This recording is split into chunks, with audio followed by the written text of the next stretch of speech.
The human guard stood motionless in the corridor as the evacuation sirens screamed through the station. Everyone else had already fled. The Crithian Empire's fleet was 17 minutes out, and protocol demanded complete abandonment of Outpost Meridian. But Marcus Chen hadn't moved from his post outside the medical wing's sealed doors. Behind that barrier lay the Gentar Queen, dying from wounds sustained in a diplomatic catastrophe that had turned first contact into a bloodbath. "Chen, you're the last one." The voice crackled through his helmet comm. "Get to the shuttle. That's an order." Marcus touched the door panel. Through the reinforced glass, he could see her sprawled form, iridescent chitin cracked and leaking luminescent fluid across the sterile floor. The Queen's 6 eyes were half closed, her breathing labored.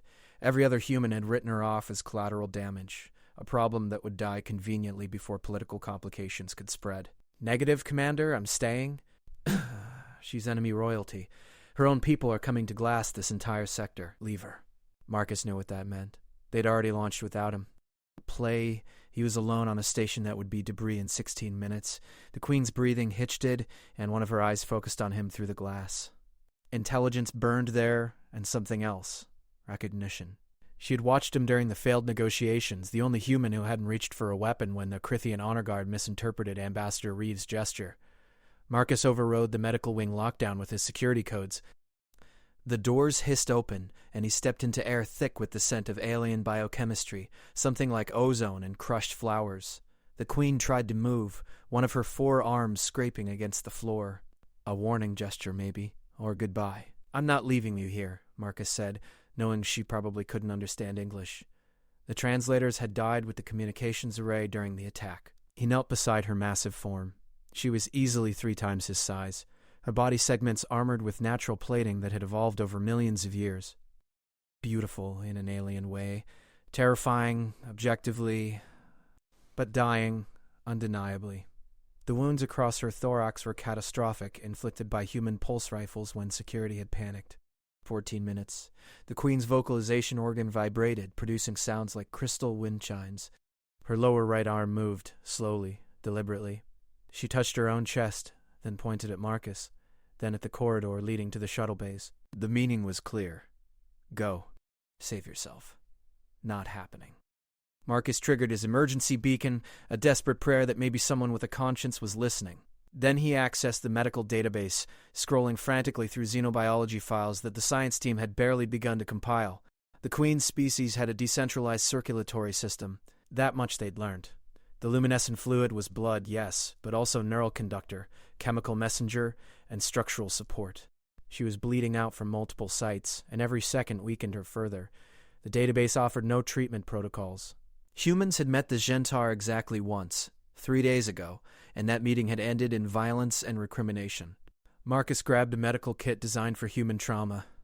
Useless, probably, but doing nothing meant watching her die. He found compression bandages and began wrapping the worst wounds, working by intuition and desperation. The Queen went very still, her eyes tracking his movements. He expected resistance, maybe an instinctive strike from those powerful arms. Instead, she remained motionless, allowing him to work.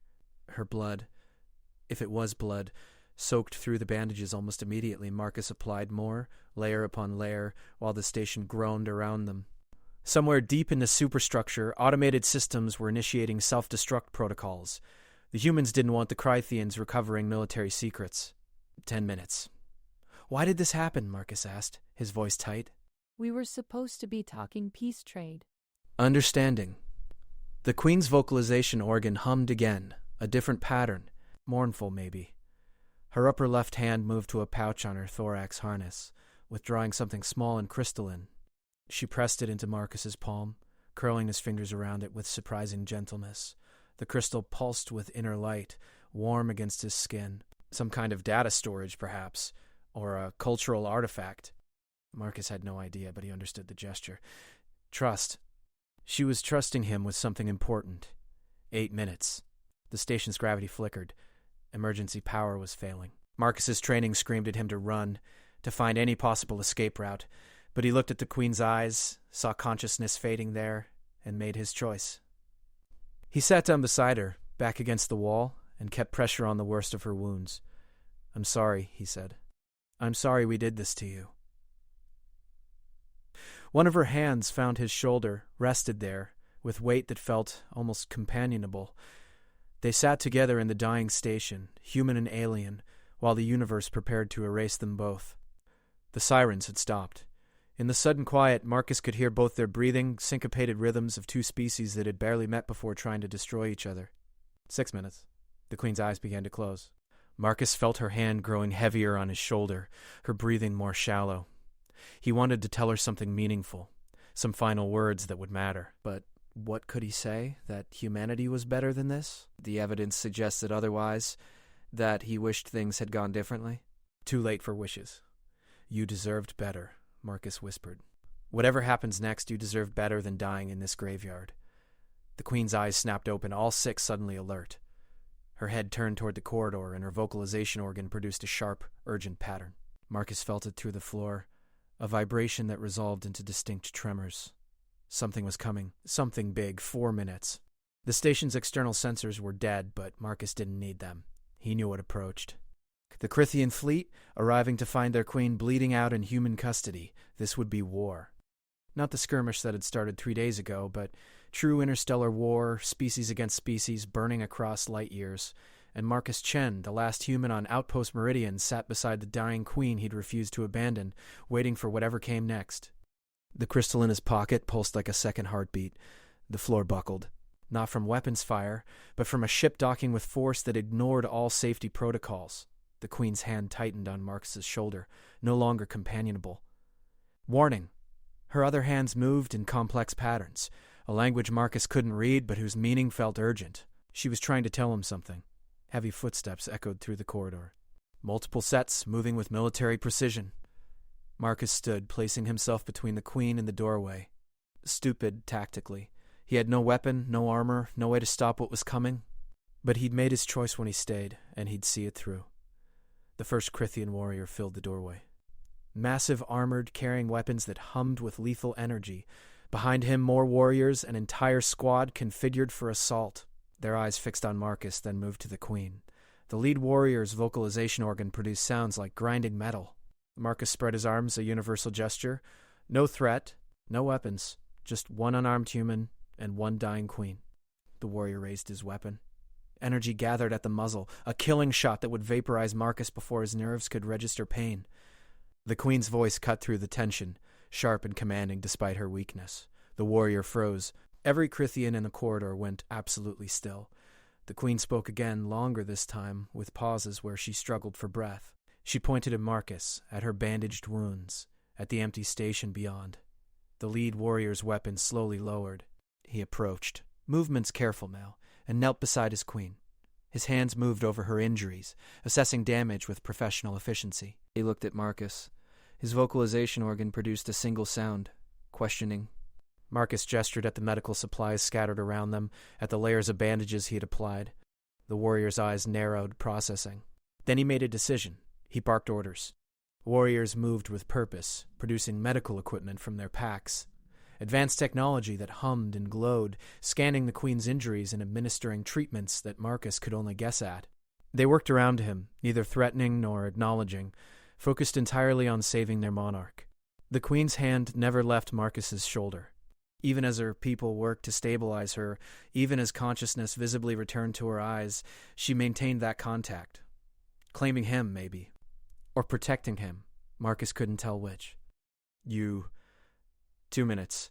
One of the warriors noticed the countdown display on the wall, saw the self-destruct sequence ticking towards 0. He shouted something urgent. The others responded immediately, rigging a portable stasis field around the Queen. They lifted her with coordinated strength, moving toward the corridor. The lead warrior grabbed Marcus's arm, pulling him along. Marcus stumbled, caught off guard by the warrior's strength. They were evacuating, obviously, but taking him with them. The Queen's doing, clearly. She'd given some order that kept him alive when every tactical consideration said he should die. They ran through corridors Marcus had walked daily for 6 months, now strange and surreal with Crithian warriors surrounding him. The station groaned and buckled, structure failing as the self-destruct reached its final stages. Through windows, Marcus glimpsed the Crithian ship, sleek and organic-looking, docked against the station like a parasite on dying flesh. 1 minute. They reached the ship's airlock. Warriors pushed through, carrying the Queen in her stasis field. Marcus was hauled aboard, the airlock sealing behind him with a hiss of equalizing pressure. The ship detached, engines roaring, accelerating away from Outpost Meridian with force that would have killed an unprotected human. Marcus was pressed to the deck by acceleration, his vision graying at the edges. Through the ship's viewports, he saw the station recede, growing smaller. Then light bloomed, silent and absolute, as Meridian's reactor went critical. The explosion was beautiful in its way, a brief star that erased every trace of what had happened there. The acceleration eased. Warriors helped Marcus to his feet, guided him to a chamber where the Queen lay in a more sophisticated medical pod. Her eyes found his immediately, and she made a sound that might have been gratitude, or might have been something else entirely. The lead warrior stood beside her, speaking in their crystalline language, gesturing occasionally at Marcus. The Queen responded, her voice gaining strength. The warrior's expression shifted. Surprise, maybe, or respect. He approached Marcus and, slowly and deliberately, placed his hand over his own heart, then extended it palm up. A gesture of some significance, clearly.